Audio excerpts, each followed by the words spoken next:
You're like, oh. 6 months ago.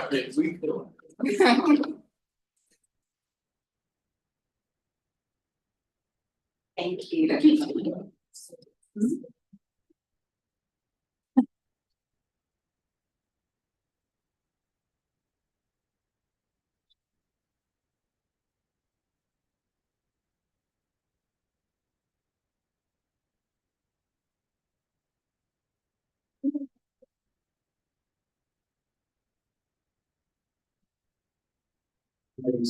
Okay, perfect.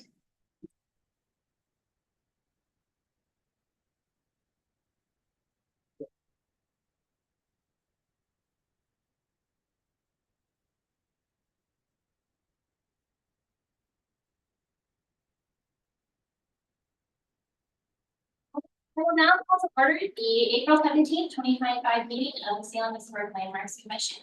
Could the reporter please take a roll call? Commissioner Curtin. Here. Commissioner Kennedy. Commissioner Morris. Here. Commissioner Holden. Here. Commissioner Strauss. Here. Mr. Strong. Here. And Commissioner Keiser, that's excused, and Commissioner Weathers, that's excused. Excellent, thank you.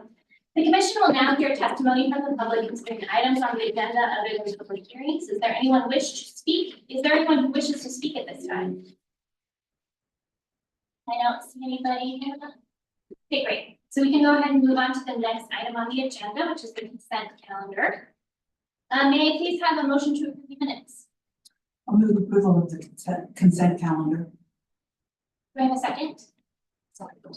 Perfect. We have a motion to approve from Commissioner Inman and a motion to second from Commissioner Inman. Or excuse me, from Commissioner Strong. Are there any comments? Okay, perfect. Then I think we'll go ahead and take a vote. All in favor of passing the minutes, please say aye. Aye. Any opposed? Okay, perfect. The minutes pass. That will move us on to the public hearings. So I will now open the public hearing for historic review case number 2505 for 506 21st Street. Would the reporter please read the hearing procedures into the record? This is a public hearing to consider case number HIS 25-05 for property located at 506 21st Street Northeast. The criteria applicable to this hearing are listed in Salem Revised Code, Chapter 230.065, General Guidelines for Historic Intrusion Structures. Failure to raise an issue prior to the close of the public hearing with statements or evidence sufficient to afford the hearings officer and the parties an opportunity to respond to the issue with appeal to the State Land Use Board of Appeals on that issue. Similar failure to raise constitutional issues relating to proposed conditions of approval precludes an action for damages in circuit court. Prior to the conclusion of the hearing, any participant may request an opportunity to present additional evidence to testimony. The hearing officer will refer the Historic Landmarks Commission will then either continue the public hearing or leave the record open for the 7 days. Perfect, thank you. Are there any conflicts of interest or ex parte contacts that anyone would like to claim at this time? Okay, perfect. Looks like there's none. Could we please have the staff presentation?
Good evening, I'm Jacob Morris, historic planner for the city of Salem.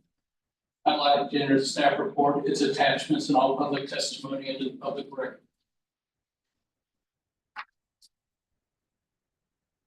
This property is a City of Salem individual landmark. It's known as the Baxter House. It was constructed in 1904. According to survey records, this lot was purchased by Jason Shinafield, the carpenter, in 04, and he was living at this address in 1905. The house is identified as a Queen Anne cottage, has a diagonal entry facing southwest, dominated by a wraparound porch, half-height turn posts on a new wall, and beaded vertical siding and gables. In 1909, Ludwig Gernler purchased the property, lived there 6 years. Later owners were Eugene and Martha Whiteside, who was a manager of the Valley Motor Car Company on Ferry Street. And in 1917, Margaret Edwards, widow of William H. Edwards, bought the property, lived there for 10 years. And then Jeannie Baxter, the namesake of the house, lived in the house between 1951 and 1960. This is the west facade you can see here.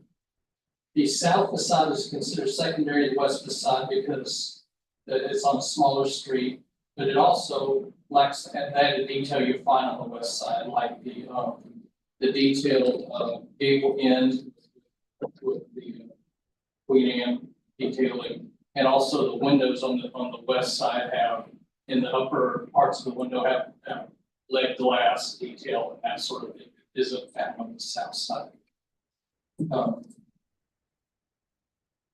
And then on March 20th, the applicant submitted materials for a major historic design review for the proposal to install solar to this house. The application was deemed complete for processing on March 26th. Prior to this, the applicant initiated correspondence with us to install the solar panels. Initially, we looked at the viability of doing this on the northern roof faces or the east roof faces, either one of which would provide sufficient solar power from those because of the orientation for the amount of space available.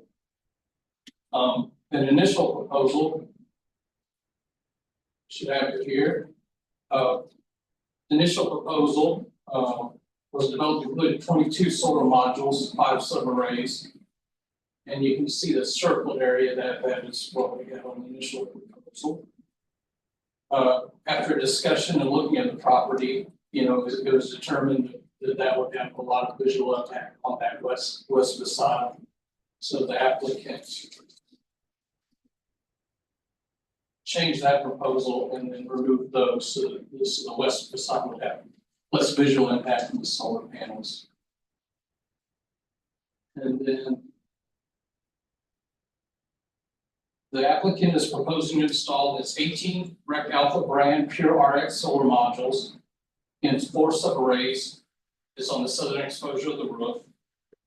Each module is roughly 48 inches by 68 inches.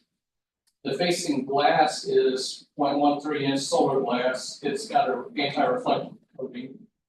The solar modules will be attached in a flush mount orientation, so they'll be floating about 4 inches above the existing roof plane, and the hardware is set back so it's not visible.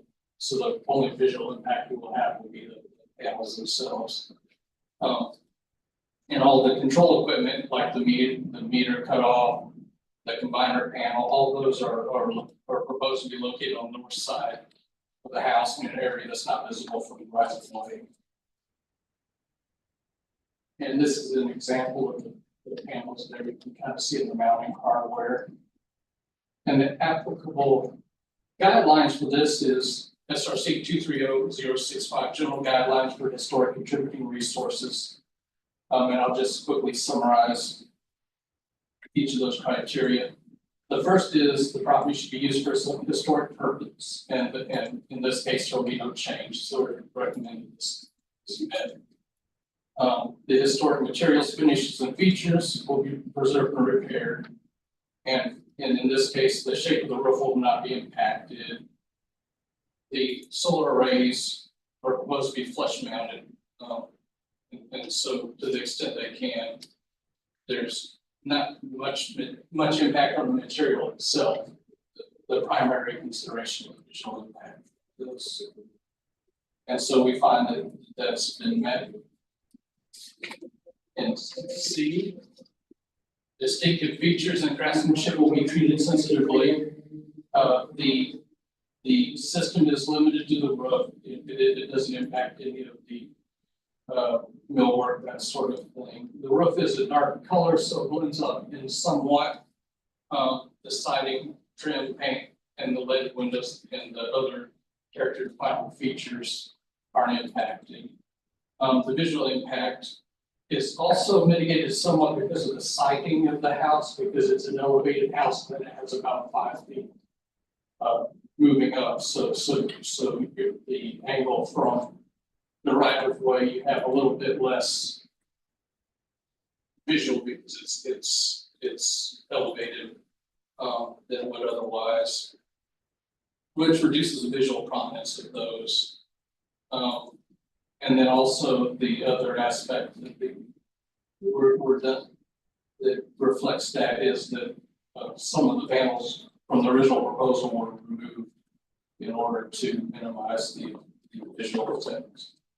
And then the criterion D, historic features are only restored or reconstructed using evidence, and that does not apply here because they're not restoring or reconstructing anything. And then E, changes that have gained significance over time should be recognized. And this property is generally, it's retained its, mostly its original appearance, so that these changes that may have occurred over time really don't impact this property. This doesn't have an impact on that. And then F, the additions and alterations will minimize changes to the resource. Physical changes, are limited to, in terms of historic material or just the mounting and onto the roof itself. And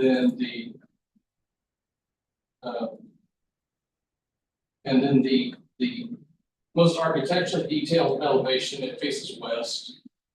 And that is the area where the solar modules that were initially considered were removed from that area.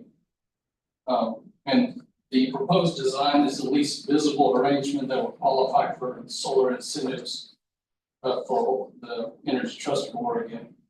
And so we'll have a minimal visual impact to the resource, but these are minimized by the several factors that I mentioned before. So we feel that it meets the minimum threshold of this criteria. And then criterion G, it should have the least loss of historic materials and historic features not obscure, damaged, or destroyed. And in this one, the solar modules are attached in a flush mount orientation.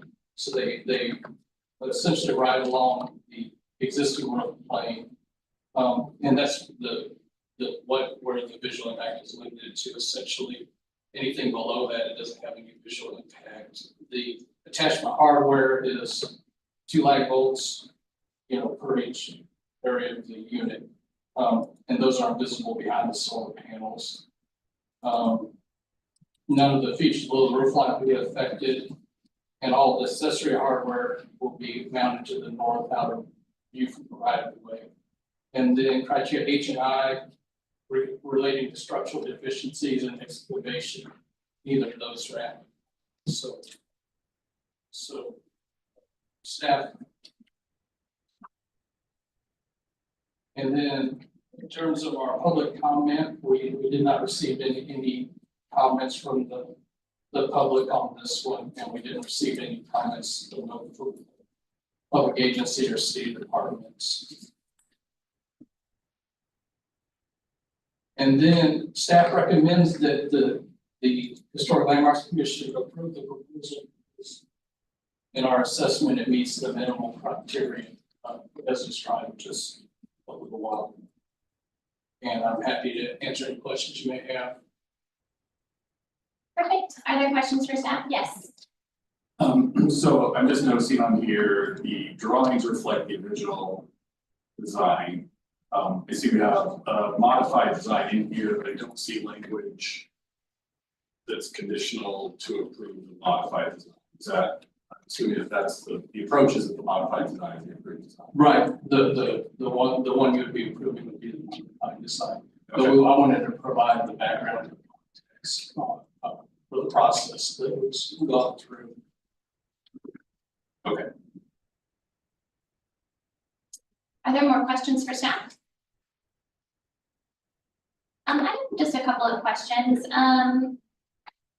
So this is a locally significant resource, is that correct? Yes, it's an individual. And on that original application for the local designation, did it describe a primary or secondary facade in that original documentation? It didn't state primary, secondary facade, but what it did, it listed the elements that it had. And those elements were mostly related to millwork. It mentioned the leaded glass, it mentioned the porch, which is a wraparound porch, so some of the porch elements are on the south side. Based on staff assessment, we looked at both of those and we looked at how busy 21st was in comparison to the other one. But we also looked at like the fenestration patterns. So like on the west facade, when you look at it, the windows will have, they're kind of asymmetrical. So they have a large lower panel and a smaller upper panel. And all of those have, it's not stained glass, but it's lead cane in the design on there. And so that's usually indicative architecturally. And then also the gable end has a lot of ornamentation, like you'd see in a, kind of Queen Anne inspired, that whimsical, different shapes. Okay. Ends have the gable. And so that's, we're basing that mostly on our articulation. Okay, perfect. So most of that, the detailing you would see on a primary facade is on the west facade. Right. Okay. That's how we interpret. Perfect. And just one other question. I do believe there are standards in the code for the installation of solar panels. Is that right? That is correct. Yep. And that allows the installation on a rear facade as opposed to like a secondary facade. Correct. If this property was oriented in a different way, like say they had to put a large space facing south, but it was onto an alleyway or onto the other property, then we wouldn't need, we could have done that administratively. Okay. But since this is more discretionary, because there is a visual impact, we can't get around that. But the alternatives are no solar or solar. So we work to find the most sensitive way to be, in terms of the way to actually generate the energy. This is really the only way they can do that with this lot. Perfect. Yeah, we do allow solar on historic houses. It's just under certain circumstances generally. Okay, cool. Great. Any other questions? Commissioner Herman? Yeah, so I appreciate minimizing the visual impacts. You said the solar panels are about 4 inches tall, or at least the hardware is. Now, is the solar panel going to be horizontal with the roof, or do they have to be slanted with the roof? They will have the same angle as the roof. So whatever the angle that roof pitch is, that's what it's would be. There's no change. They were able to get the correct amount without optimizing it. Right. Yeah, and that question was kind of focused on visual impacts as well, so thank you. Perfect. Any other questions from the commissioners? All right, looks like we are good. Thank you for your presentation. I'll now call for the applicant's testimony or presentation. Do you please state your name and address for the record, or your business address if you're representing an applicant, and please note that your testimony is limited to 15 minutes.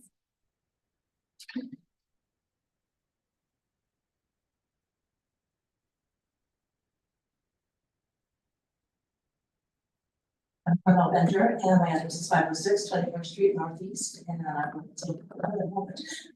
just wanted to say that I love my house and I'm very committed to the historic preservation of its wonderful character. This project actually will enable me to do that further into the future by adding the solar panels and stabilizing my energy costs, and after I retire, that will enable me to, continue to afford to live in my house and continue to maintain it as with the character that it has, so that's one of my primary objectives in improving my energy and resiliency and affordability. So I really appreciate your time and consideration of this proposal. Thank you. Thank you. Does anybody have any questions for the applicant? Great, thank you. I'll now call for the neighborhood association. If there's anybody here from the neighborhood association. Oh, is there more applicant testimony? Yeah, come on up. You still have plenty of time, but do state your name and address for the record, please. Yes, I'm Charles Bonville, from the personal or business address. If you're representing the applicant, then your business address is first. Yes, so I'm with Red Light Technologies, the contractor for the solar system, and we are at 812 McLean Street, Silverton, Oregon. I just want to add that the vendor has already replaced the roof on her home, and there were some deficiencies underneath that roof, so she's already taken steps that in fact preserve and retain the structure. She did that before we recognized her. We were informed that there was an historic element to this project. So I'll offer that she's doing right by the home. Are there any questions for? Okay. Right, you can sign your name down. Okay, great. Now I'll call for anybody from the neighborhood association. I don't have any here, so I think that if nobody from the sign up sheet. Is there anyone else who would like to testify? We are approaching the close of the public hearing, so no more new information could be provided. Say now. Okay. Not seeing anybody. Are there any other additional questions for staff before we close the public hearing? And nobody. Okay. I will go ahead and close the public hearing. I will now call for a motion. Or no, excuse me, let me read the. I will now close the public hearing. No additional testimony will be accepted at this time without formally reopening the hearing. I will now call for a motion. I move that we follow the staff recommendation and approve the proposal as modified with the 4 arrays of panels. We have a motion to approve. Commissioner Inman, do I have a second? I'll second that. Perfect. A second from Commissioner Strong. Would you please speak to your motion? I think it's a great project, and I don't want to see our commission discouraging people from installing solar panels, and this looks like a high quality project, and they're using panels that are non-glare and all black, unlike some of the earlier panels that had shiny edges and were kind of reflective. So I think they've done everything they can to make a very well-suited solar array for the house, and would also like to point out that adding the solar panels is a modification that is reversible so that it doesn't alter anything historic about the house. So even with the Secretary of Interior standards, it would pass muster. Perfect. Are there more comments? Okay. Oh, Commissioner Olney. Just comment that I appreciate the willingness to produce kind of a visual that minimizing the staff on that, so. Perfect. Yes, I just want to say that I agree with the staff's findings on the criteria. I do think that this meets the guidelines, and I do appreciate staff and the applicant working together to come to this coordination on a slightly reduced scope. I think that does a lot to preserve the historic integrity of the house while also allowing you to be more energy resilient and keep using this historic house for a long time. So I am in support of the motion. Are there any other comments we'd like to make before we take a vote? I'll now call for a vote. All in favor of the motion to pass as staff recommends with the slightly reduced design, please say aye. Aye. All opposed? Motion passes.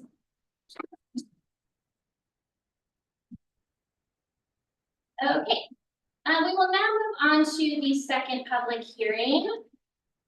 I now open the public hearing for historic review case number HIS 25-06 for 339 Port Street Northeast. Would the recorder please read the hearing procedures into the record? This is a public hearing to consider case number HKS 25-06 for property located at 339 Court Street Northeast. The criteria applicable to this hearing are listed in Salem Revised Code, Chapter 230.065, General Guidelines for Historic Contributing Structures.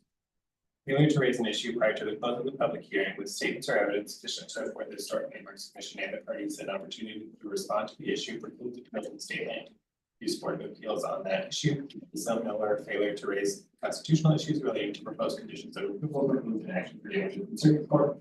Prior to the conclusion of the hearing, each participant may request an opportunity to present additional evidence or testimony. The Historic Landmarks Commission will then either continue the public hearing or leave the record open for at least 7 days. Excellent, thank you. Are there any conflicts of interest or ex parte contacts that anyone would like to declare? Yes, Commissioner Morris? I had some early preliminary consultation with the building owners, but it would not affect my activity.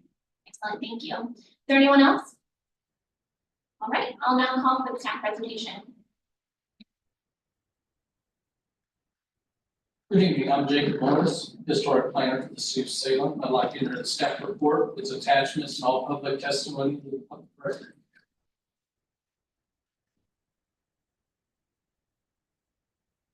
This property, located at 339 Court Street Northeast, is a contributing resource to the downtown historic district. A little bit about the building. It is known as the Enright Halleck Building. In 1905, John Olive Enright constructed the 2-story building. It was replacing a 1-story building on the site. They operated a tailor shop in the building, resided there also. They continued to reside in Salem until the mid-1910s when they moved to Portland. In 1924, the Enright couple sold the property to Frank E. and Emma Halleck. In 24, Halleck and E.C. Eoff went into partnership as the Halleck and Eoff Electric Shop. That lasted for a little while, but by 1928, it was just the Halleck Electric Company. And it was there until 1932 and 33, when the Great Depression was a casualty of the Great Depression. In 1936, the Cherry City Cleaners was located on the ground floor, and the radio station, KSCM, rented the second floor. And then Burroughs Electric moved into the property retail space around 1938. A search was done to look for historic images of this property. And of that, we were able to locate one image from 1961, and that showed it as part of the streetscape. And you can see that up there to the left. It's about midway down there. And then one other thing about the history of this property is in 1989, the storefront was updated, which changed the entire first floor storefront, and then a fabric awning was installed. And then this, if you've been here recently, you would have known this is the Great Harvest Bread Company.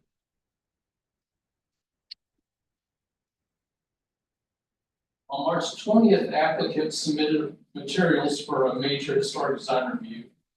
Proposed to rehabilitate the exterior of the building. That includes replacing the non-historic awning and storefront that were installed in '89. The application was deemed complete for processing on March 26th. The notice of public hearing was sent by mail to property owners, tenants, according to SRC requirement, those Salem Revised Code requirements that occurred on March 27th, and then public notice was also posted to the property. And more detail about the proposal, the applicant is proposing to rehabilitate the main facade.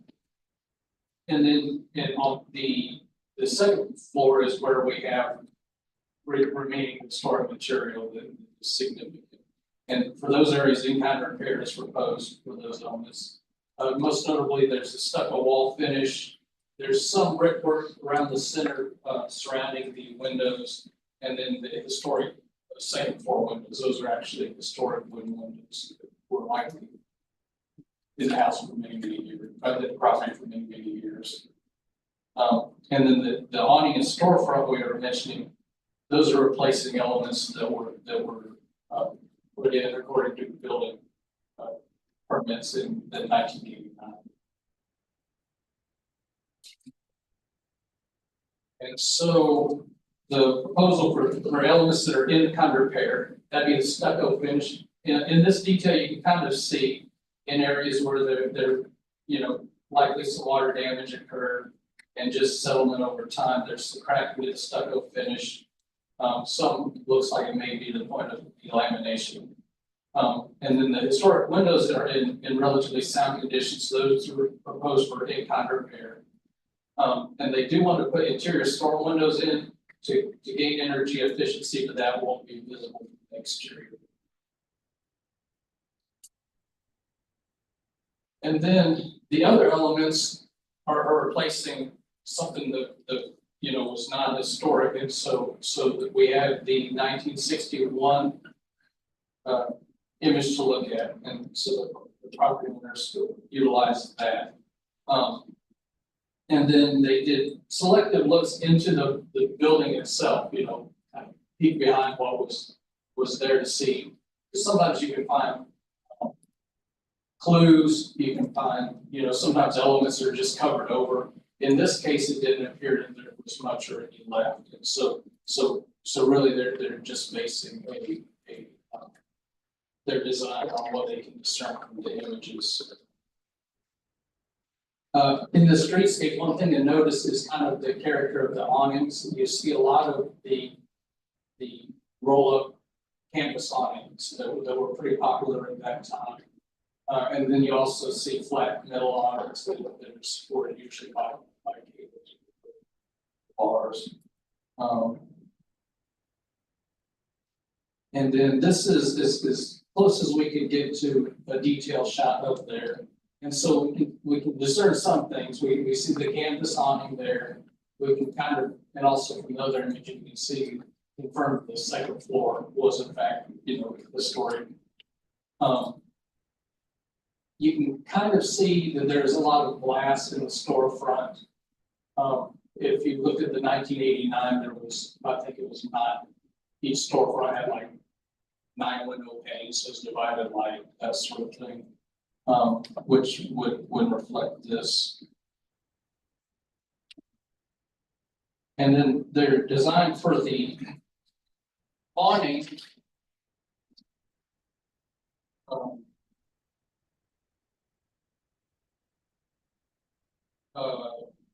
They're proposing, instead of the canvas awning, they're proposing a flat metal awning. And the reason for that is because the canvas awning, since they slope to the degree that they do in order to operate, it wouldn't meet the minimum height requirements based on that. It wouldn't be too low over onto the right of way on the sidewalk.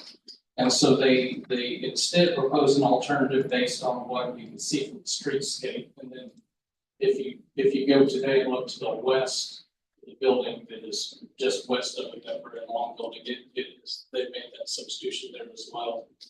But they're proposing to install metal awning, extend across the front of the property, and the perimeter edge is supposed to be 6 inches in width, and then it'll have 4 supports evenly spaced, as dictated by the support patterns of the building itself. And then the storefront, without a whole lot of detail, the strategy was to provide something with generally historically accurate proportions, a lot of glass. It appeared from the historic image that it was recessed somewhat, so they retained the recessed element. But mostly there's not a lot of detail here because that would be in the proposal they were concerned that would be too speculative. And so they're proposing a storefront with 2 large tempered clear glass windows with a center recessed entry, double entry doors. The doors will be wooden, and then the doors will have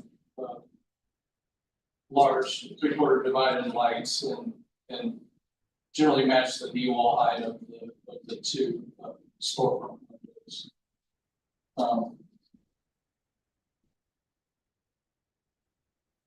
So that's kind of the summary of the proposal, and then the criteria, which we're pretty familiar with today, so we've been using it earlier. It is 230.0650 guideline for historic contributing resources.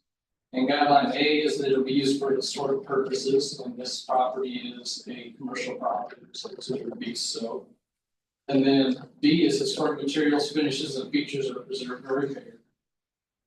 And then the character defining features on the exterior of this property are generally limited to the second floor, which they are doing that all is in-kind repair.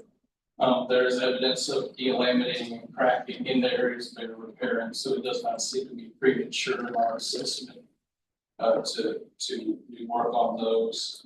A portion of the upper floor exterior around the windows is currently painted brick.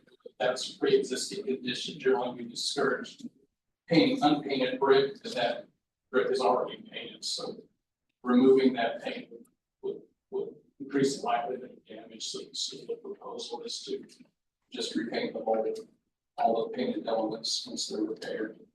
And then the upper floor windows, the historic wooden units, all these were proposed for repair. And then this non-historic storefronts, yeah, that's where the alterations are.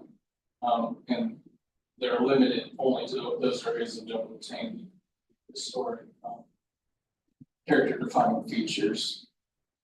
And then criteria B, historic materials, finishes, and features are preserved and repaired, and is summarizing some of the other in the earlier narrative, some of the other for the previous criteria. You can kind of see that what is there, they're either repairing it or keeping it. So we feel that these have been met.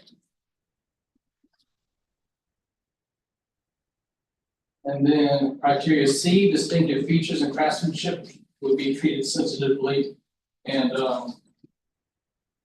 in the triage of how you do treatments, one is a treatment needed. In this case, we saw deterioration, so that would bring it to repair. So the most sensitive treatment would be repair. And then of those, so we're looking at in-kind repair or replacement, which is a sensitive treatment. So it does not appear that there is excessive alterations or proposals for elements that are distinctive, either in terms of their visual features or the craftsmanship. Criterion D, the historic features are only restored or reconstructed using evidence, and this would apply to the first floor elements and the awning elements. They do have the 1961 image that is based upon this proposal, although it's not an exact match. It is. In our assessment, it's sufficient that it's not speculative. It is providing basic criteria that would be generally consistent with the period in this district. Using the large open glazing that you can see in the image. A center entry, that's something you can deduce from the image. The alteration of the awning is, although it's an alteration, it's because the original design would not be covered because it wouldn't be the minimum height. So we feel that's sensitive treatments that would all based on what they can do with the evidence.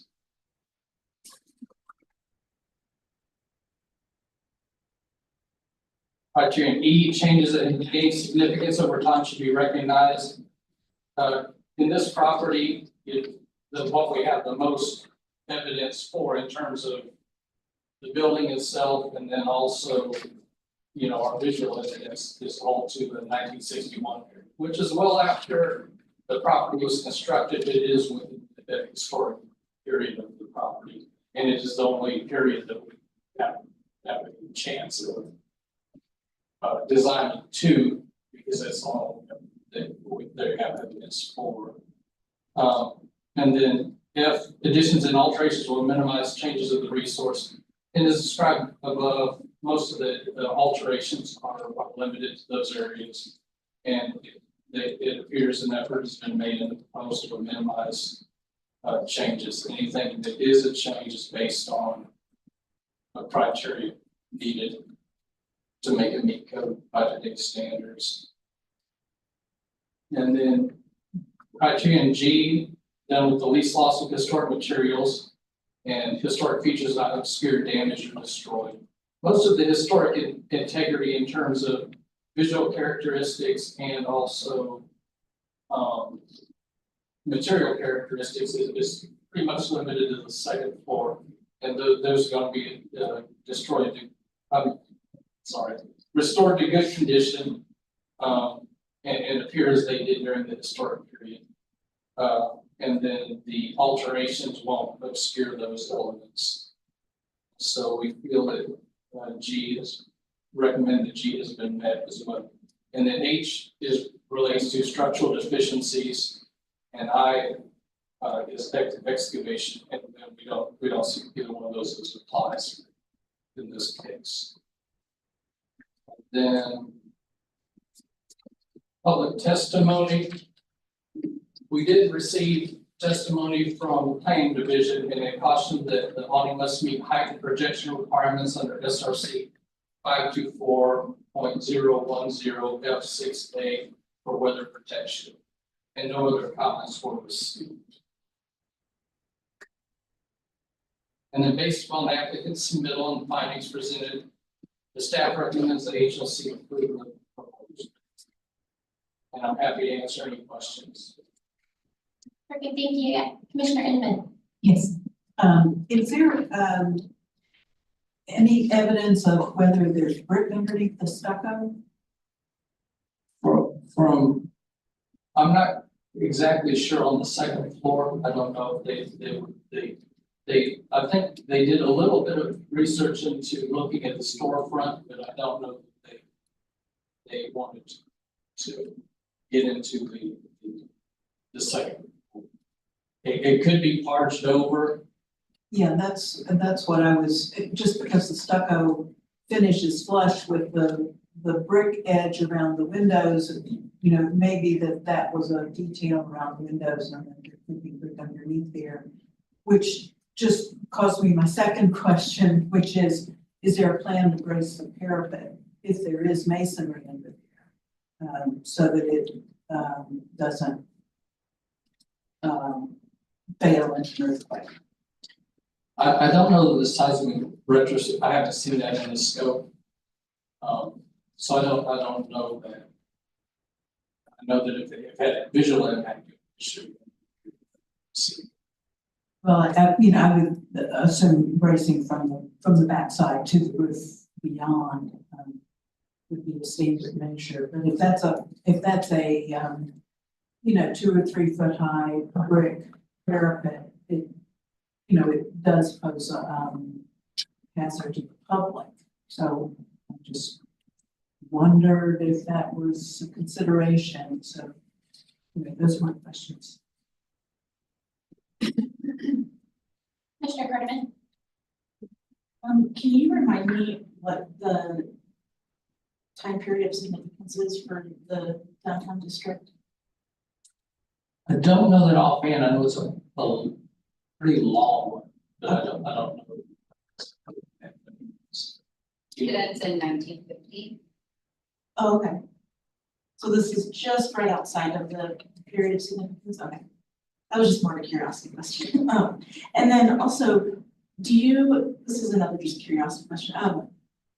Do you think the applicant would be, because right now their storefront is flush and they're gonna have an inset storefront now. Do you know if they would be looking into taking advantage of the gate coating about gating off that inset, and if so, is that maybe something they can incorporate in their design? Or would that be a separate action that they have to come back and apply for? I'm just curious on how that process happens, if they wanted to do something like that in the future. Since it's not in the proposal here, now that there are design guidelines that are restrictive enough, if they wanted to do that in the future, they could do that as an administrative review if they met those standards. Okay, perfect, that's kind of what I was wondering. Thank you. Yeah, Commissioner Morris. Just so I'm clear on this, so the depth of the awning, because we've had this fall through gaps before, is that something that's going to be picked up through the building code review? Is that a conditional approval from our end, or will that be addressed? Because I don't see it as conditional approval in our language here. It's noted from planning.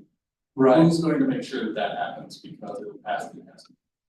Well, one thing that you can do if you're more comfortable with that, you can propose and specify that as a condition. That would be one of your options. Otherwise, if the process goes through correctly, that would be caught in the before building permits were issued. Okay. But it is appropriate to propose that if you feel that's good safeguard. Thank you. Any more questions? I just have one question. During research for this building, like looking for old photos, is there any indication that this facade from the 1960s, that's probably not the original facade anyways, would be my guess. I'm not sure if you know anything more about that. I couldn't find anything that specific. I mean, based on what I know of that building type and era, my thought would be likely probably 30s or 40s they put in one of those. And it's just speculation based on kind of what it looks like with that angle and when that awning would have went and when. Yeah, my guess would be that was probably a 30s or 40s storefront, but that, that's more speculation. This is not based on information. I was just curious. So ostensibly, we could be restoring it to a time within the period of significance for the district, but we just don't really know for sure. Right, like if, say the National Register nomination were updated for the district, usually there's a floating 50-year period of significance, but that's a speculation. We have to, revisit it and see. So in the register now, it's mostly significant for its secondary facade. Okay. Okay. Are there any other questions? Okay, great. Thank you. Oh, I'm sorry, Commissioner Strong. Okay, I just wanted to follow up on Commissioner Inman's comment about the brick. It looks like it's a brick with a stucco roof. It's hard to tell from the photos. I'm sure people can answer that question, but is it possible to add something in there about bracing that top parapet? Because you can see on the picture of the roof that it's a flat roof and there's a lot of cracking on the front that suggests that, there's probably going to be a lot of repair to be done. I mean, do we have an assurance that that will be braced in some way? Is that covered by the planning commission?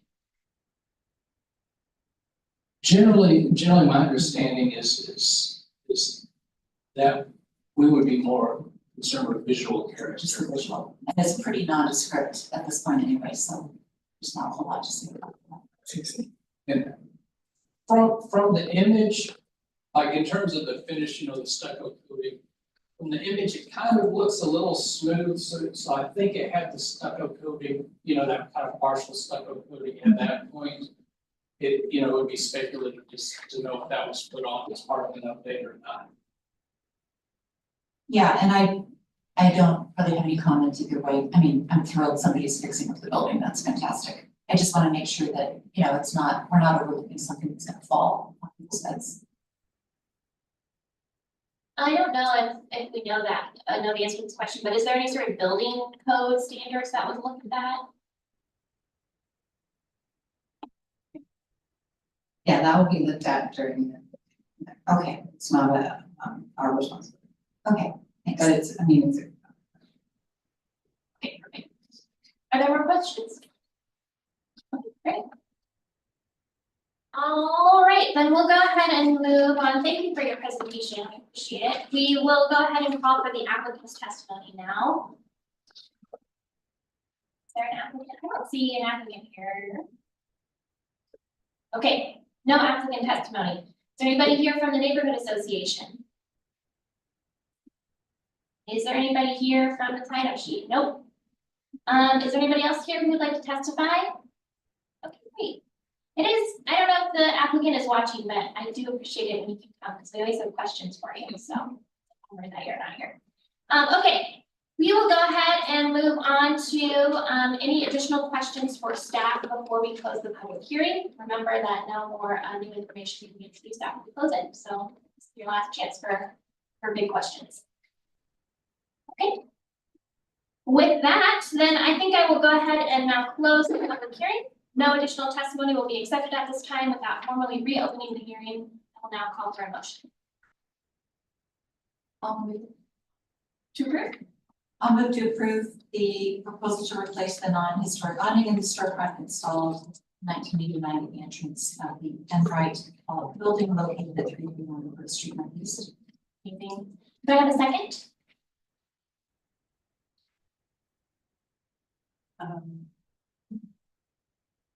Did you want to have any condition about the awning? Yeah. Oh, okay. So what do I add? So no second on that first amendment or first motion, so we'll do a new motion with Okay. Okay, I'll move that we approve the proposal for the facade repair and awning with the condition that awning meet our standards and not exceed 6 feet. Is that right? It must be 6 feet from the base. Okay, perfect. So a motion to approve with the condition that the awning must be 6 feet from the building. Okay. Is there a second on that motion? Second. Perfect. All right, we've got a motion from Commissioner Inman and a second from Commissioner Morris. Would you please speak to your motion? I'm glad to see it prepared and I'm sure they're gonna find more stuff as they get to work on this facility. But the reason I asked my questions was that it just appears to me that somebody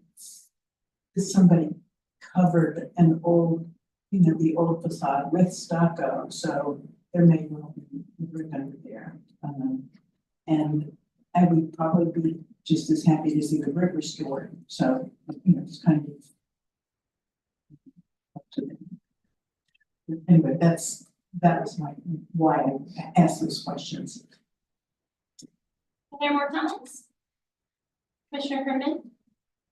I just want to say that I'm not sure why, what's triggering them to want to change the storefront. It doesn't seem like the storefront is, like, on the first floor is having any kind of structural failure or anything like that. But so on that, I really appreciate that they are changing it, and it seems like they're changing it out of choice and not so much triggered by need or requirement. So that's really exciting, and I think it'll really add character and vibe and hopefully bring in customers to them, making it a little bit more of a welcoming looking storefront, because right now it does kind of look a little stale.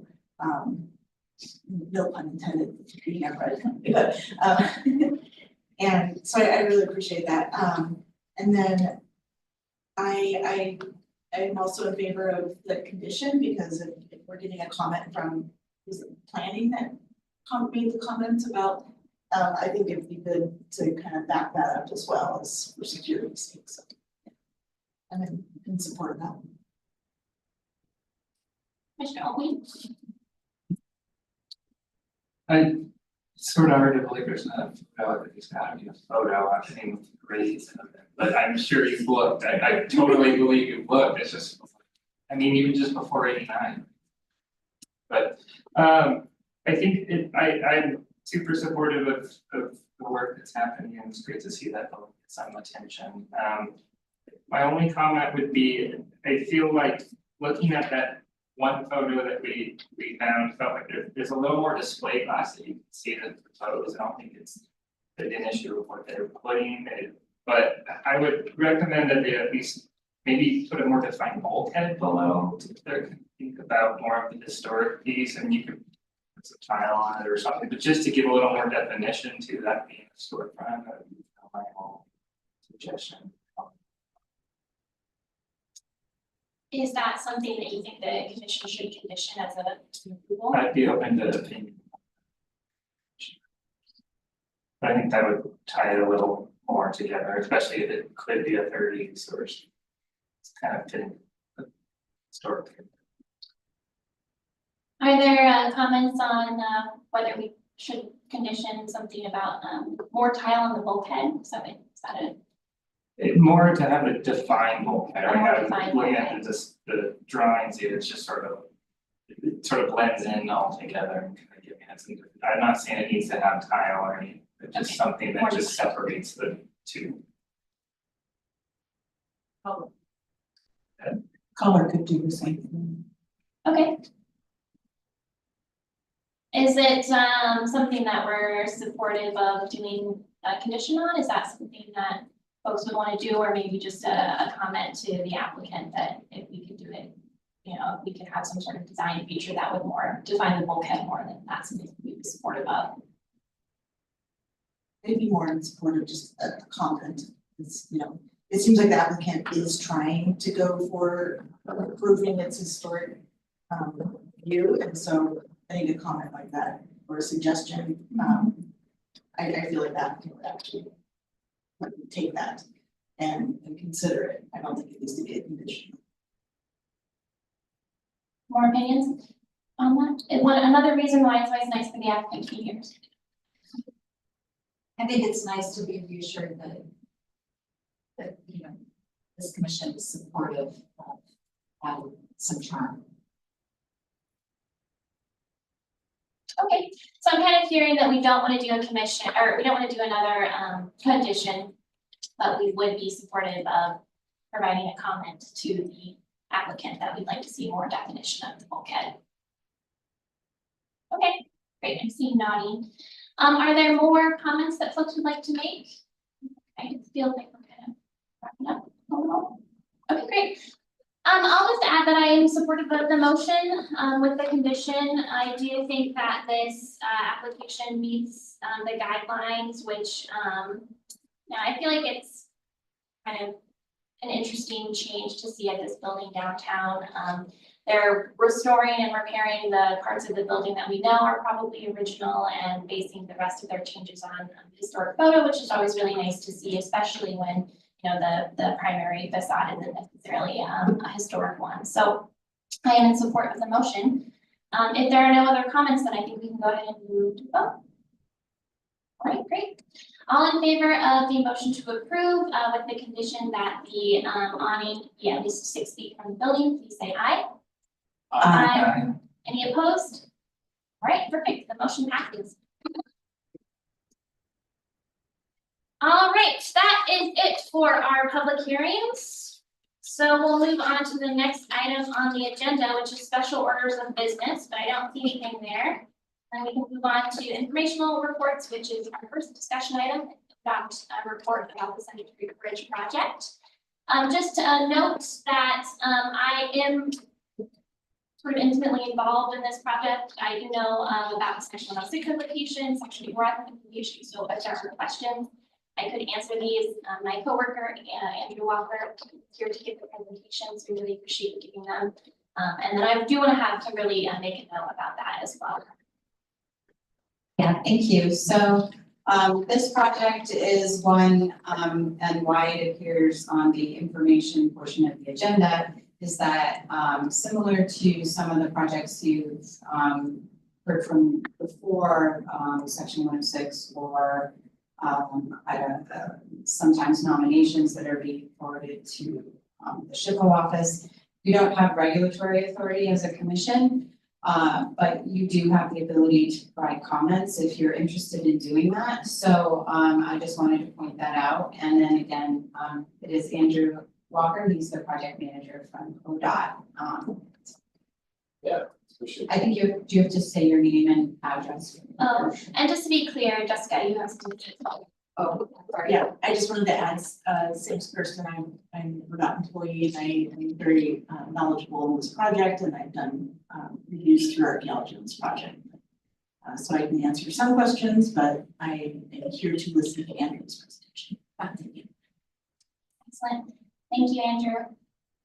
Sure, yeah, And do state your name and address for the record. which address do you want?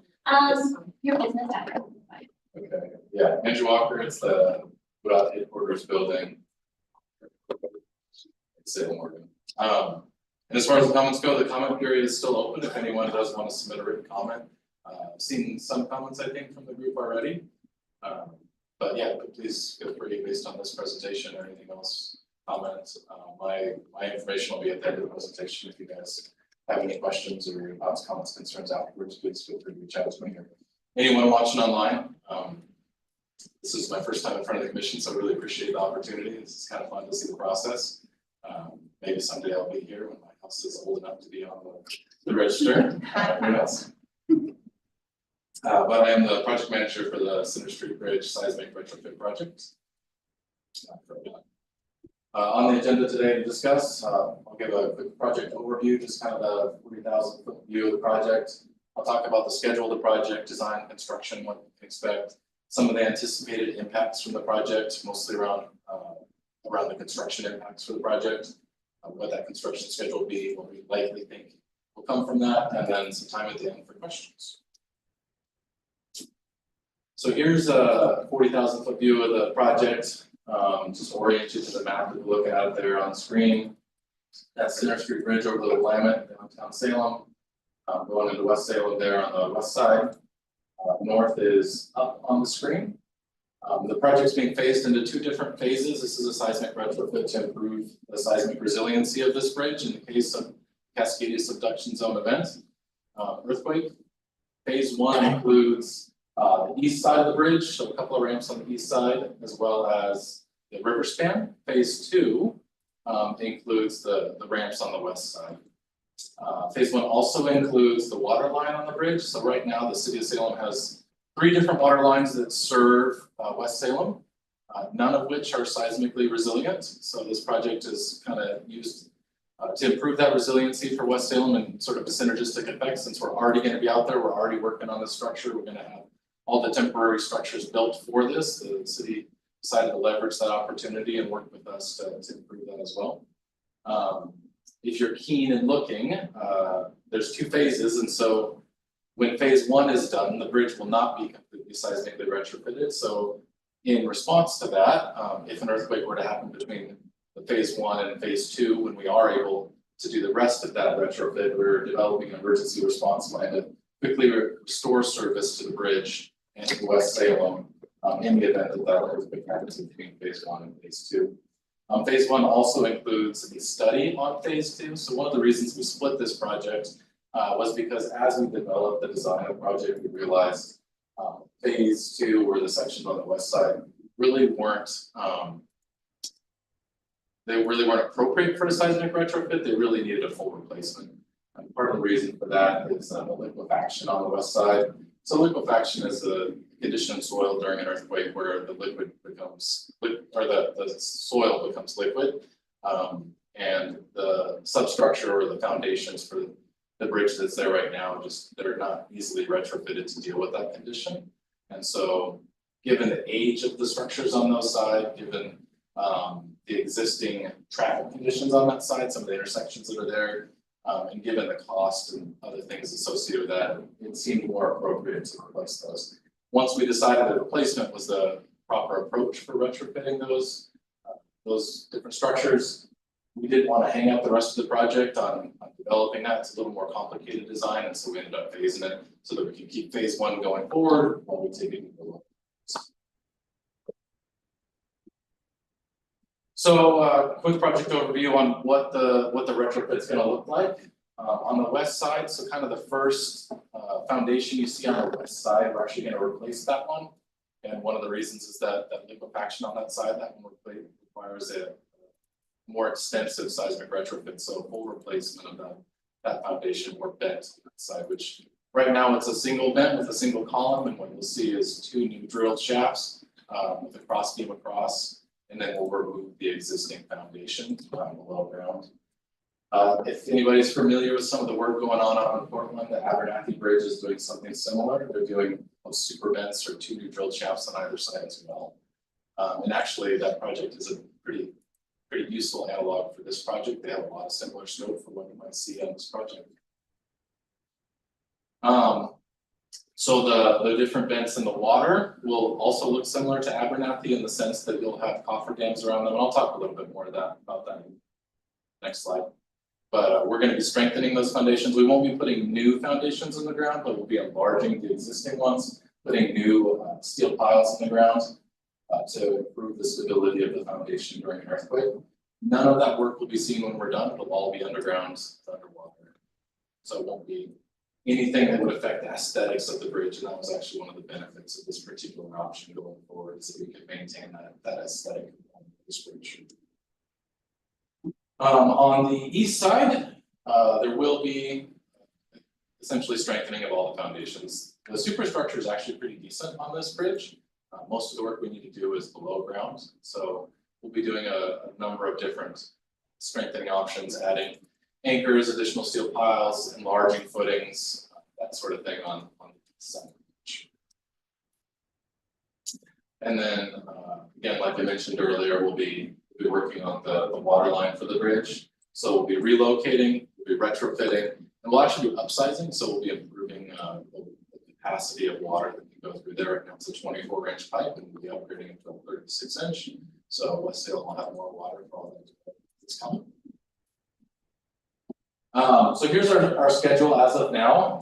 Comes with an asterisk, you know, this is what we think right now, this is what we're working on now, but there's always things that can change the schedule. So we're in design at the moment. We're working on getting permits, we're working on getting our right-of-way process started. Getting our railroad approvals, because as you guys know, we'll be working near the railroad. And hoping to kick off construction beginning of next year. So we're moving fast. And then construction would go through mid-2020 is what we're currently projecting. So impacts, I alluded to this earlier. There'll be a work bridge coming from either side of the river to work on those foundations that are in the water. So that's kind of that orange rectangle you see on the screen, as well as cofferdams. Cofferdams are just sheet pile walls that we'll put around the foundation so that we can take the water out. And then work on the foundation, enlarging and driving those piles, and making those foundations seismic resilient. There will be a navigable channel open on the east side there, so you can see a gap there between the orange rectangles. That's where we would maintain a navigable channel for any vessels that want to go through that area. The stern whaler that operates in this area has actually expressed that that's his preferred channel for this particular whaler. Unfortunately, there will be some tree removals that are associated with this. Most of these are associated with the cranes that will be involved on the project and just the workspace. There's just no way about working on the bridge without impacting the park, because the bridge and the park are in the same space. We minimize trees as much as possible. We'll be replanting all of these trees with native species per the city's guidelines on those. And we went with the cities tree by tree, trying to save as many as possible. So I just want to reiterate that we weren't removing trees willy-nilly. We were really trying to maintain as many as possible and restoring it.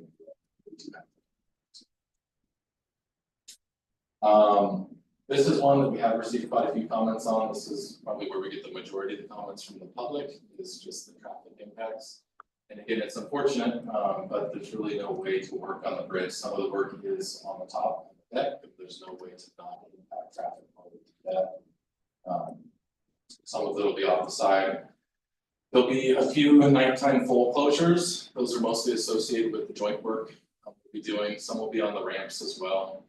But the one that'll be a little bit longer is the 2-lane closures. So we'll close 2 lanes on one side of the bridge and then 2 lanes on the other as we work our way across the bridge.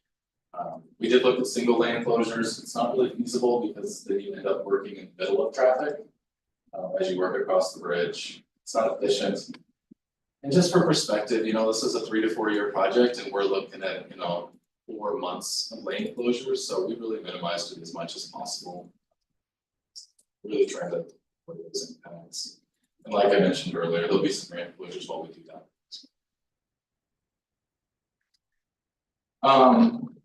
Seems appropriate as this is a historic commission to talk a little bit about the historic features that are in the area. So the built features identified as potentially eligible on the National Register in this area are the Gilbert House, the West Salem Wallace sewage pump system, and then the railroad that's there. When we were developing the project and as we work our way through section 106 and 4F, we found that we had no adverse effect in 106 and no use anticipated in 4F.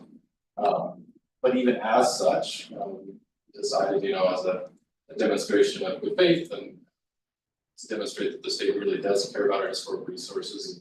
The Gilbert House in particular, we elected to include vibration monitoring as one of the additional construction activities that we would do. So we monitor vibrations there at the Gilbert House, as well as doing a pre-construction inspection and post-construction inspection to make sure that the Gilbert House wasn't being impacted. We actually we met with the Gilbert House last week.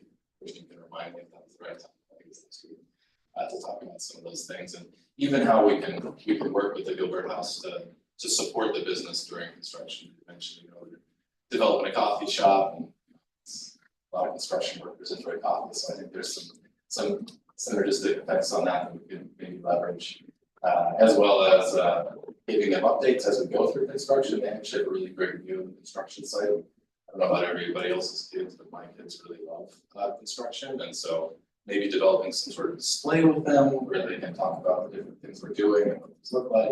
It's an excavator, it's a cofferdam, it's a temporary bridge, just to help support that business. So just to get a little more in depth on the schedule, and this comes with 2 asterisks, because we develop a feasible construction method, but pretty much every time we do this, the contractor will come back with proposed changes to this. So it'll look something like this, but likely there'll be some changes to it. So in 2026, we'll start on that water line relocation. We'll be doing a lot of the in-water work and developing those temporary structures, so the coffer dams and the work bridges. 2027, start on the east side of the bridge construction to do that in-water work. We'll be doing enlarging those footings in the water. 2028, continuing on that east side, completing the work on the west side for the water line. And then 2029, we finish that east side work and reconstruct the parking lot in the areas that we had impacted. So I'll follow ahead with the parking lot, ensure that gets restored back to as we've this today. And we're in coordination with the city. That's kind of that said, my contact information. Feel free to call me or we have any questions you have. Open up questions now. Commissioner Inman. Well, a question, and that is, are you anticipating phase 2 overlapping with phase 1 and starting phase 2 before you complete phase 1? Because we've got like a 3-year schedule on that project. Yes, ma'am. We don't expect them to overlap other than in design. I mean, we'll be developing the design of phase 2 to understand the cost of it, and then the timing of phase 2 will really depend on when we get that additional. That's committed to. I feel confident to see that. Questions? Commissioner Elby. And I might have missed this, but any other. Are either of the bridges eligible? Okay, so they're both not eligible, and we're just considering all of them. Okay, thank you.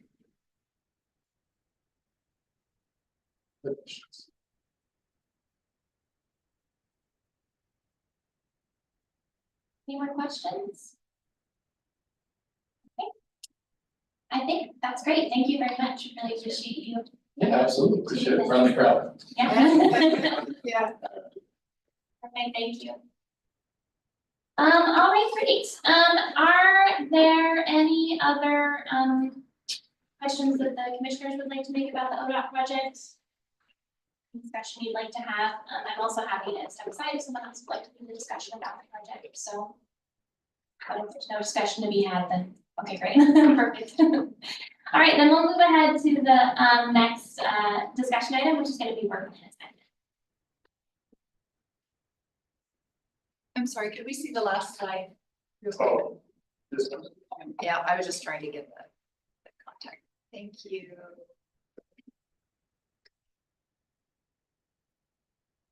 Yeah, it should have a summary on your desk of everyone's work. Thank you. Okay, perfect. So we've got, the first one up is the photo contest. And Connie, it looks like you're up because Charles is not here.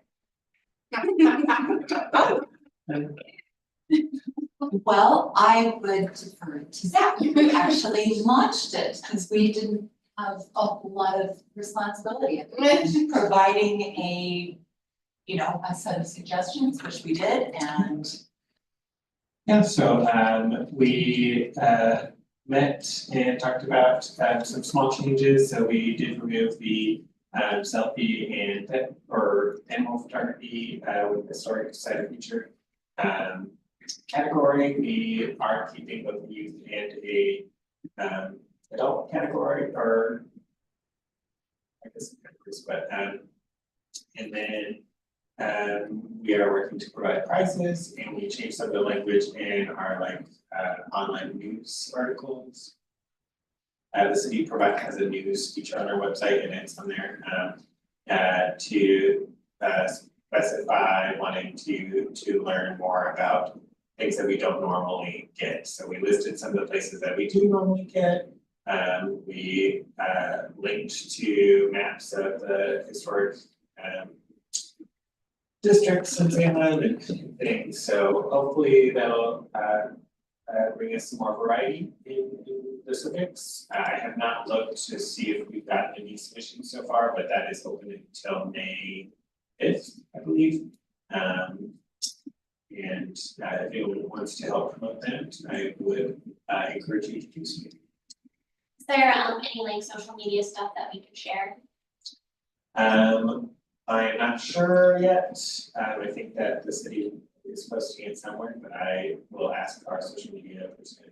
Okay, if you wouldn't mind maybe sending that to us, we could send that around when it's available. That'd be great. Yeah, there is a link to the online news article if you want that, but I don't know about the specific posts of it. Any more comments about the photo contest? Then the next one is Kara for the awards, but it sounds like you're already kind of working with her on that, for historic preservation of the awards. Not me personally. Yeah. Okay, perfect. You mentioned awards, so I assume there's some. Okay, great. Then. Yeah. Wait, I have a Oh, go ahead, I'm comment. sorry, Commissioner. There's an account on Instagram called What's Happening Salem. It has over 30,000 followers, so getting a little announcement on there might be good, because these are really dialed in people, so that's a big. so actually Charles knows the person who runs that account, and so as soon as we get something that we can post, we can do that. And I also wanted to share it with the public schools. So, because otherwise they're not watching our Instagram. I'd also want to add, there's a really active Reddit subpage for Salem, that'd be a really good one to post as well. They're very, very active and quite a bit supportive of historic features. Could you post something there? I,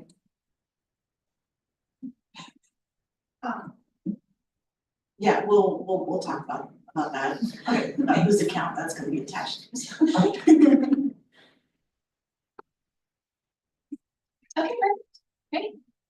Then I think we'll skip down, so Andy is public education, but he's off doing something, and then designation is gonna be Juliana, and Kirsten. So we could talk a little bit about, we had a meeting for the Englewood, park pretty recently. And, it sounds like the volunteers who are interested in doing that have collected some research, so we're gonna kind of start compiling that and then maybe working on a narrative. I can't remember who was gonna set up the shared drive. That's one thing I'm thinking about. We did not decide. We decided that we were gonna use the same kind of template that we used for the Criterion School and post it in Google Docs, so. Okay. I think, I think I can set it up then. That's, Yeah. I'll put that on my list for you to set that up. And I think I've got, would everyone's email be attached to that meeting invite, Jake? I believe it should be, if I Okay. remember. Okay, great. I will put that on my list too. Any other comments on and that? we also set up a tentative schedule to try to have a written nomination by next fall so that it could go through a city approval process before Like their 75th anniversary. yeah, there's an anniversary. So that's our goal, is to help them celebrate the anniversary with a nice nomination. Okay. Chris and Robert, do you guys have any updates on the Jerry Frank House? Nothing? No, we've started, I believe they started the process of scheduling. Cool. Well, when you tour that house, I want. Just let me know. Okay, then I think we can go ahead and skip down to the Heritage Neighborhood. I do know there was a meeting on that recently, but I was unable to attend. It was on a Tuesday, so I had work. But I'm happy to hear how that went. Before we jump into that, I'm gonna, I wanna introduce Marcel. And he's been working with us since January. And I'm gonna make him say a little bit about himself, but he's been working with Jake on this project. So Oh, that's- perfect. Hello, everyone. This is real quick. Yeah, I've been working with the planning division since January. This is my first meeting with you all, so now that I've been here for one, I want to come some more, so. Yeah, over the last few months, it's really been a process of sort of trying to learn about the Scan neighborhood. Trying not to go too deep because we're doing a reconnaissance level survey. It's hard not to sort of dig in to everything that Scan represents historically. It's a really fascinating neighborhood. So right now we're putting together various sort of database forms that can lead to various outputs. And that's kind of where we are now, is figuring out how we can apply all of this information, where it can lead. So it's been fun, and I don't want it to end in July, so, but yeah. A little background about me, I'm actually a historic preservation master's student at University of Oregon. And before that, I was I am a PhD in comparative literature, so this is sort of a midlife crisis, in a good way, yeah. And we'll see where it leads, but yeah, so that's me in a nutshell. Thanks. Excellent. Well, we're excited to have you on this project. Thank you. We're going to apply an interesting skill set to it. So that's very exciting. Sure, the recent meeting you mentioned, we worked with the State Historic Preservation Office, and they were working with some volunteers through the Main Street program who had an interest in kind of hands-on experience in seeing how survey works, especially like, those, reconnaissance or what we call them, chill surveys sometimes. And so we had some people from several communities there, and that was good, and Representative Pittman West was there and gave a presentation, we did as well. And then the volunteers, we were able to do some hands-on experience where they would go out and were able to do some surveying. I think the next step would be to work on, a little outreach to get more volunteers, because it is we've got a large geographic area with a lot of data points to get in. And so, any ideas, please send me an email, I'm happy to implement those things. I think we had talked about maybe doing something on the weekend in the future, that's probably something we can arrange. Yeah, I was just gonna mention, maybe this would be a good event for Historic Preservation Month, if we did like a Saturday survey. And I know if Robert and maybe Kara could be available, and Juliana, and everybody here could come and give some expertise, lead a group. A lot of what we need is photography, and in some ways, yeah, the ideal thing would be to have teams. Like, it's so much easier for two people to do it, especially if you're walking through people's neighborhoods. Even just doing it that day, we talk to just like a handful of people at their doorsteps, and there's a lot of outreach potential. But it's also something where I think two people really make a difference. So yeah, it'd be great to sort of build a little crew. Yeah. I think that would be great. Are we using that GIS program, the one where you can like take a photo while you're walking around? Yes. Okay, great. Google Maps. Great. That makes it pretty easy, because then you can use your. Commissioner Carbon? I know I would like to assist in that. I don't know how much help I can take photos, but I would be willing to assist and learn a lot from that, because that would be huge for me, because I'm not very knowledgeable in reconnaissance surveys of buildings that are functioning. Yeah. Right. I only know the ones that are collapsed. What's the, when you kind of wrap this up, what's the ideal, the dream by July, essentially? I mean, I guess maybe it would be worth it. Do people have access to their calendars? Could we decide maybe on a Saturday? That would work for people? That would be for our time.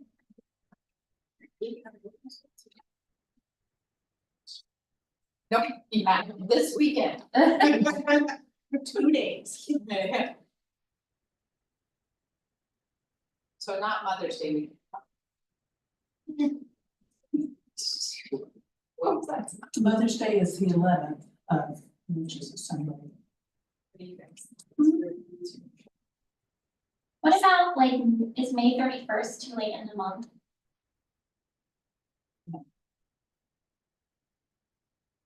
Still technically historic preservation.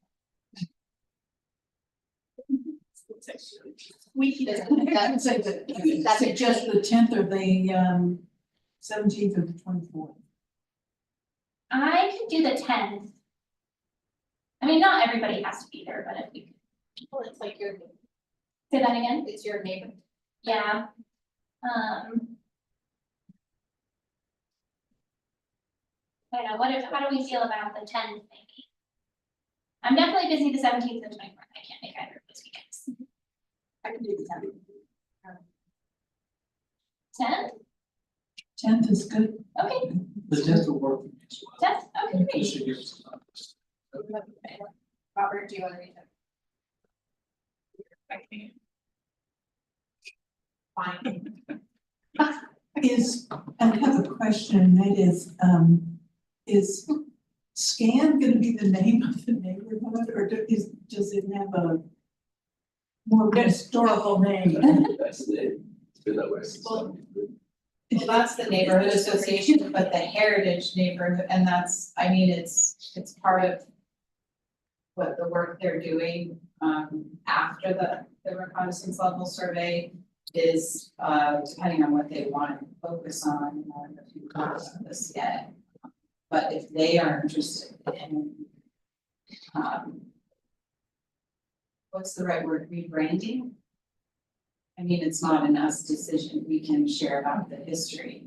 They won't change the name of the neighborhood, but in terms of the heritage area. Well, sure, I mean, we're in the Port Chemeketa, residential historic district.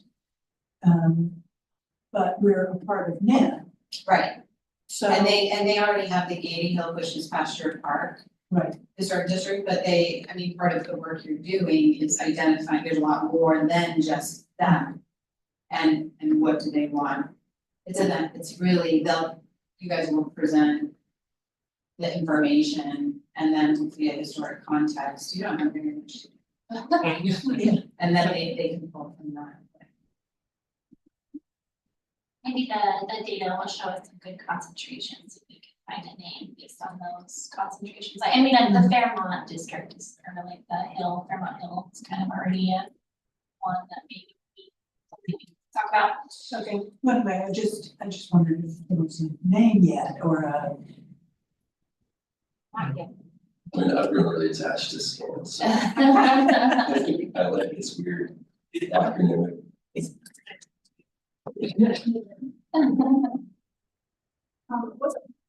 What time, like, would it be like afternoon on Saturday or morning? 11. That's my suggestion, but I am just told that out.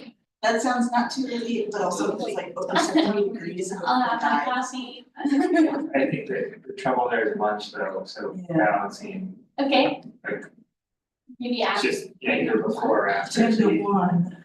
10 to 1. Thanks for being. Yeah, I think what we did the last time was what time did we start ready? We got there a little bit before 10, so. And then they gave enough time to do some kind of context, build a little context. Do the the safety drill you always have, like, look at your shoes, make sure they're good ones. Make sure you don't trip over things, all of those things, the logistics of it. And then a little bit of a lunch break and then time to do things, in the afternoon. Just kind of how I work that time. That may be a good model to work off of. I don't know if 10 would be too early, but. Like, I feel like 10 to 1, that seems good to me. That sounds good. I drove up from Eugene, so that's not too early, John. I have like a slightly late lunch, but 3 hours walking around, that seems like reasonable, not too long. Meet at the corner of, at the picnic table, it's here at the corner of High and LaFell. In the Oak Grove. Yeah. Yeah, we can meet there. I know there's probably gonna be like different areas of the neighborhood. I don't know, that sounds good. We can like decide where people wanna go and then split up after we meet in person, so. I don't know, either we could do that logistical stuff before we meet, or we could do it right when we meet, so I'll leave that up to you folks, so. One thing that if you've been given the field maps application, one thing you might want to do is go in and test to make sure your login still works, because if it goes dormant, then I can turn it back on, but we want to make sure it's turned back on. Or if you want me to add you before that time, send me an email and I can get you added. And that way you'll be able to jump in, and that's the fun part, because I don't know if you've done a survey the old fashioned way where you write it out, and the drops of rain got on the paper and peanut butter sandwich got on the paper and you had to get redo it. All of that goes away, so it's kind of nice, you can click, paste, hit a few things, real elegant. Can you send us the link for that application? Yeah, what you can do is if you want to just send me an email saying you want to do it, and then I'll have our GIS guy set you up, and then he sends instructions. And And then I'll be happy to go through with you on the process too, you know, to look at it. Great. Yeah, just like a little, like, this is how it works, kind of reminder would be nice. Okay, perfect. Look at us, we're being so good about Historic Preservation Month. I'm very proud. Is there anything else, that we want to talk about on the survey? Okay, cool. May 10th, it's on the agenda. Last thing is public archaeology for Jessica. We've got some time since, was it October for public archaeology month? Yeah, not till October, but that always happens where it's like, oh, now it's October. But we do have the field school, I can believe it's coming up. Yeah, I met a couple of folks at the conference a few weeks ago that are gonna be helping out with that, so that was kind of fun to talk to them. Yeah, did you meet Dre? Yep, I met Dre and I know Pat, but I ran into Yeah. him, so very exciting now that now that CFCM has a lab, so Yeah. it's kind of a nice area to go to, so I'm excited about this year. Yeah, I can jump in, so, when was it? It was the weekend of Qingming. It was crazy. We had our field training day, so this is for the folks that are, not qualified archaeologists, but who are wanting to volunteer at the excavation, and so out at, Willow Lake.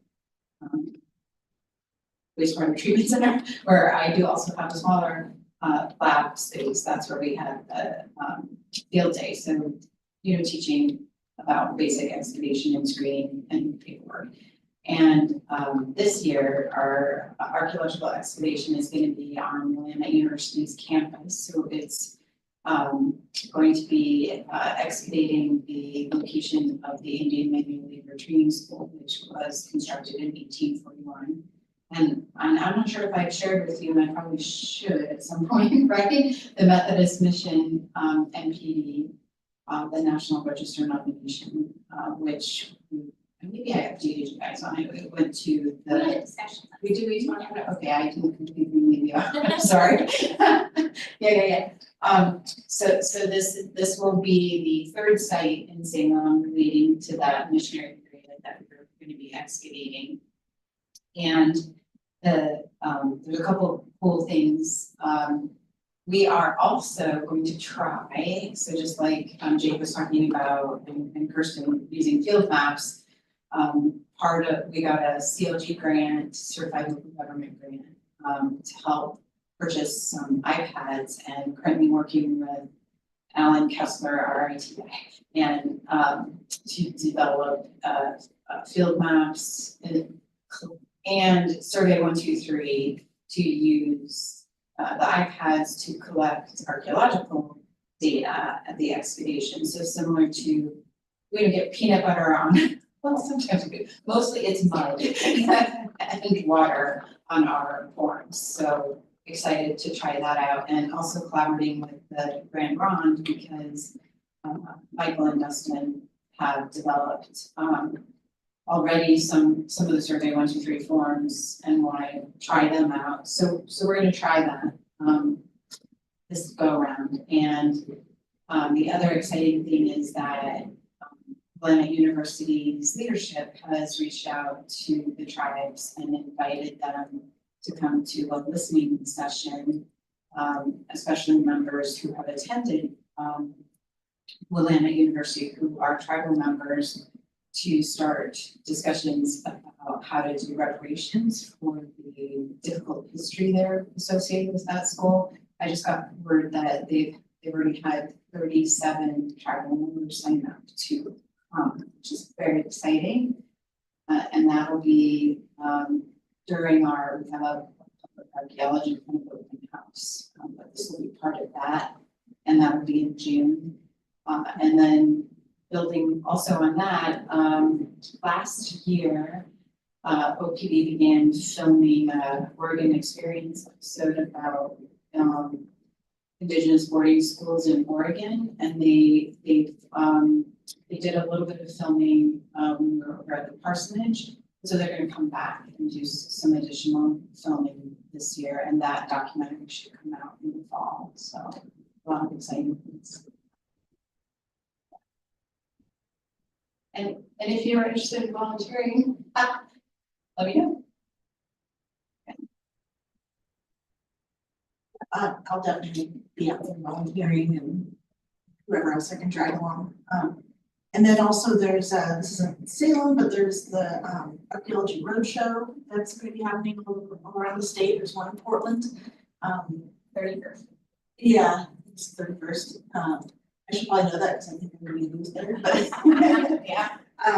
That's always a fun one. It was canceled last year, but this year it's in a nice location. It was canceled last year due to some location issues, but yeah, it's a public event. It's just to learn about archaeology. There's booths that are represented across federal agencies, private firms, or state agencies. Lots of hands-on events. You can learn how to use an atlatl or, you know, lots of knowledgeable people there that are just ready to geek out with the public on archaeology. So it's really, it's fun, really is. So, and there's also other events happening, like there's archaeology roadshows happening like in Bend and some other locations. If you just Google Oregon Archaeology Roadshow, it will pop right up. Yeah, that's been going on for a lot of years, over 10 years maybe now, so it's pretty well hashed out.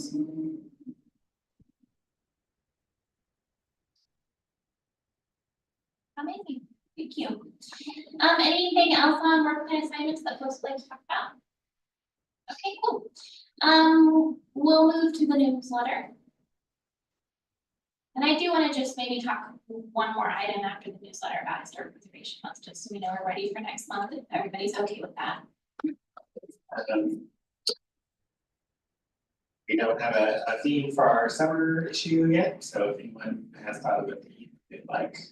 Generally, we do our subject of the historic photo contest, so we can just default to that if you'd like. And we would then assign those at our next meeting after we review the subjects. We can do that if that's what the commission wants to do, or you can think of a different theme for our summer issue. That's all I have. I like showcasing the photos. I think it's a nice opportunity to celebrate the submissions and winners. That's all I got. So. Cool.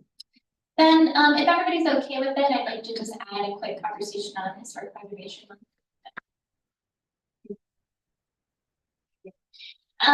So our plans for historic preservation month, are we gonna be doing the photo awards in May, or are we gonna be doing them in June? We're gonna be doing them in May.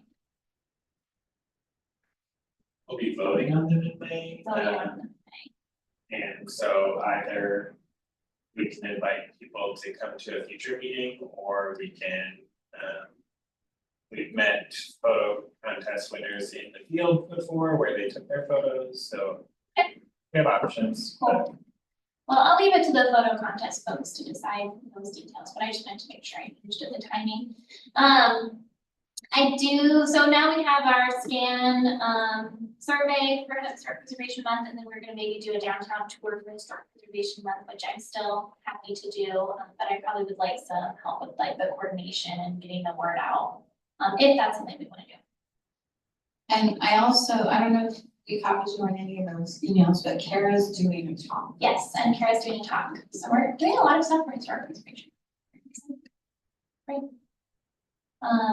I can't remember, did we decide on a day for that tour?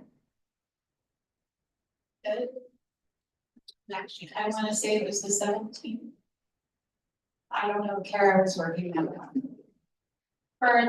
Not for the speech, for the tour. Oh, sorry. No, you're good.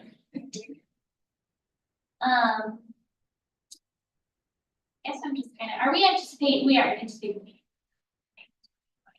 I don't know, maybe like the 8th? Is that too soon? Or the 29th?